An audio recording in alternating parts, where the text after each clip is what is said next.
is Yalacha Old Boy Pilk, and of course we are back with more danchro, and man, they dropped some fire on us. So check this out. Second anniversary login bonus live. So there's basically like just a crap ton going on right now in the game. So if you go to the news here, actually if you just log in, you'll see everything. But brand new bonus content. This is all basically like to commemorate the end of the game. Just like give us as much as we can. So we'll have 2 types of login bonuses to celebrate the second anniversary. So blah, blah, blah, blah, blah. Here we go. Receive 2 types of guaranteed gacha tickets. 2 guaranteed gacha tickets just for logging in. Now, this is 1 day only. So log in now and take advantage. Like, legit, that's it. So, get guaranteed UR scene card ticket and a guaranteed UR character ticket times 2 of each. So, I mean, what's there to argue about, right? Then, when you log in the first time, you're going to get 9 scene cards. 9 scene cards. 9! Enough to max this scene card out, and 39 regular gacha tickets. Holy crap. That is crazy. Now, like I said, these bonuses right here are for today only. That is it. These apparently going to go for a while. These are going to go for basically 2 more weeks. So you have some time to collect all of those. But these you want to log in today and acquire. So let's actually just go ahead and pull on those while we're here. I mean, we might as well. Also, not quite, pretty close to almost have enough to do yet another multi on the current gacha. But let's go ahead and draw these tickets real quick. So here's the current system going out there, or the current summons going out right now, and of course we've got our daily draw. So let's go and do our daily draw real quick. I have pulled a Festa out of the daily draw, which is super nice, and I did it on an animation that was just a brown minotaur. So you never know what you're going to get. Do not look this gift horse in the mouth. You absolutely should be taking advantage. So let's go ahead and first pull on our scene card. We got 2 of these suckers, so let's see what scene card we get here. Of course, we got the fire with the red minotaur. There we go. And we're going to go ahead and draw that sucker. And, okay. I will take that. I will 100% take that. Let's draw another one. Now, funny that it's giving us the brown minotaur when we know it's a UR scene card. So this is all just like super fake out situation. Let's see what we get out of this. Nice. Both scene cards I could definitely use dupes in. So awesome. In fact, I'll be real. I don't think there's any scene cards I don't have that aren't just like the paywalled ones. I didn't do a lot of those. Full disclosure, I saw this coming from the start of this game, and we talked about it a lot, so I was very picky about how I spent my money in this game. All right, let's go ahead and do our characters.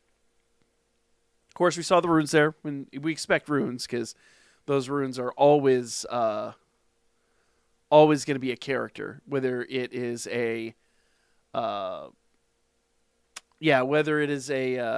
adventure like this or an assist.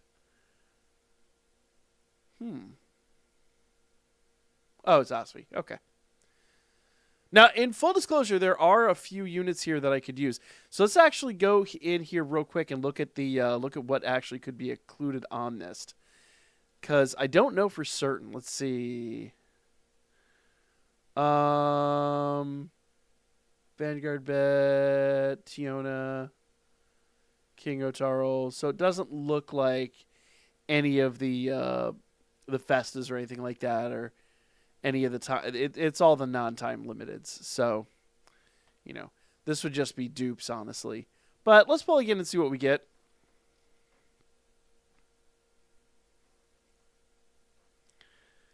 And bada bing, bada boom. Bam. All right. And it's Haruhime, of course. Awesome. So there you guys go. So unfortunately, I don't quite have enough Silas to go in and do another multi on the banner. So what I'm going to do is I'm going to save the Silas I do have, and we're going to do that tomorrow night on stream. We will be streaming tomorrow night, 10 p.m. Eastern, so make sure you guys check in. But awesome.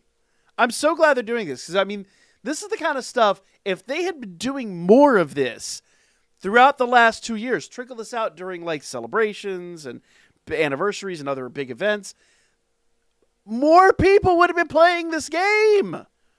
Why in the 11th hour, when it's just too late to save it, are they trying to give this game CPR? Like, I appreciate it, but where was this for the last 24 months? Come on, guys. It's so easy. But nevertheless, my crankiness aside, I appreciate the gift. That is absolutely awesome.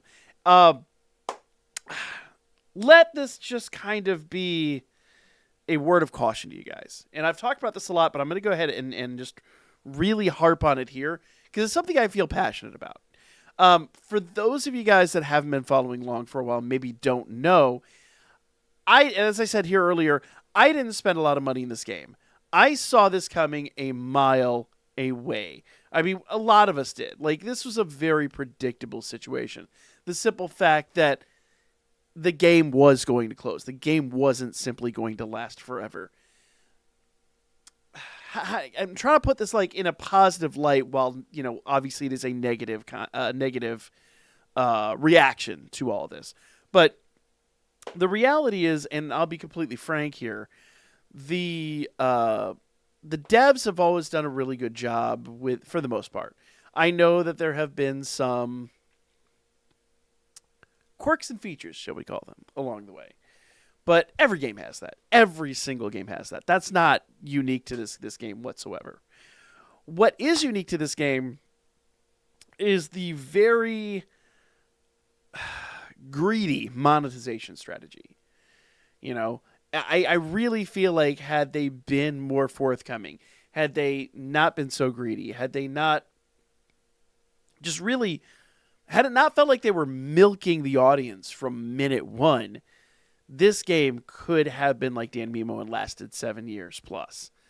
Remember, Dan Mimo shuttered their doors more or less not because they ran out of interest or they ran out of funding or anything like that. They just kind of ran out of content. And when you're picking up on the heels of a game like that, you really have to have the love and the passion and the care. And a lot of what I see now from Team Caravan, it feels like they had that, but they were always held back by their publisher. That being aiming. And like I said, the monetization strategy was just awful. So when you're going forward in other gacha games, pay attention to that. Be able to discern when and where you're getting value for your money. We're always going to spend money on gacha games. Gacha games just, unless you're completely free to play, most of us spend a little bit here and there to get the little perks and things that we want. But in reality, if you're not seeing value for your dollar, don't keep putting the dollar in it. And that, I think, is the big takeaway here, because a lot of us didn't put in the same amount of effort, the same amount of work, and the same amount of, basically backing that we did in Dan Mimo. And I know I always hear the argument, oh, but I'm backing Amori, I'm doing this, I'm doing that. No. Amori's going to make your money by you buying the DVDs and buying the light novels and things like that. Amori is getting such a small cut out of this. Just go buy a second DVD and give it to a friend if you really want to do that. It's just, we want to nurture an environment where we have fun, enjoyable, awesome games, and we don't want to nurture an environment where we just have incredibly just devious, deceptive, or in this case, downright greedy devs, or greedy, not devs, but greedy publishers giving us games that they know we want and then just running them into the ground. I mean, like, even the Titanic tried to avoid the iceberg at the last second. These guys just hit it headlong, and we saw all the warning lights. Like that iceberg, I mean, it had sirens blaring, it had strobe lights flashing, and they still slammed into it. without any care or concern whatsoever. And, we saw this 2 years on. So anyway, that's my rant. Let me know what you guys thought, and we'll be back tomorrow with more danchro. See you guys then. Take it easy.